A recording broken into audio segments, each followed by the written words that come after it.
అక్క నమస్తే అక్క. అక్క నమస్తే అక్క. అంటే 2011లో పార్టీ పెట్టినప్పటి నుంచి జగన్మోహన్ రెడ్డి గారు మా కోసం తిరుగుతానే ఉన్నాడు. మా సమస్యలు ఏముండే మా కోసం వచ్చినాడు, విన్నాడు, మా సమస్యలు విన్నాడు, నేను ఉంటానని చెప్పినాడు. చెప్పిన మాట ప్రకారం జగన్మోహన్ రెడ్డి గారు మాకు అన్ని చెప్పిన ప్రతి ఒక్క హామీ నెరవేర్చినాడు. పేద ప్రజల కోసం ఆయన 3000 కిలోమీటర్ పాదయాత్ర చేసి వాళ్ళ కష్టాలు విని మీ అందరికీ నేను న్యాయం చేస్తానని చెప్పినాడు. చెప్పిన విధంగా న్యాయం చేసినాడు. ఇక్కడ వచ్చిన ప్రతి ఒక్కరికి వారి కుటుంబాల్లో ప్రతి ఒక్కరికి సంక్షేమం అందింది. దానికి కారణం ఎవరంటే జగన్మోహన్ రెడ్డి గారే.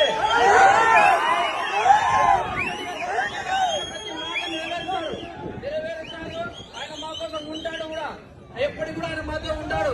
మీరు అన్ని ఇప్పుడు చెప్తున్నారు కానీ మీ కుటుంబ సమస్యలేవో మీరు చెప్తున్నారు, కారణలేవో అవి మీరు వ్యక్తిగతంగా ఉన్నాయి. కానీ మీరు ఈ రోజు తెలంగాణలో కూడా చెప్పారు, నేను తెలంగాణలో ఉంటాను, మీకోసం ఉంటాను, పోటీ చేస్తానని చెప్పారు. అక్కడ పోటీ చేయలేదు, మీరు వచ్చారు. మీ మీద మాకైతే అభిమానం రాజశేఖర మిమ్మల్ని మేము అభిమానిస్తాం, అక్కడ కారణం లేదు.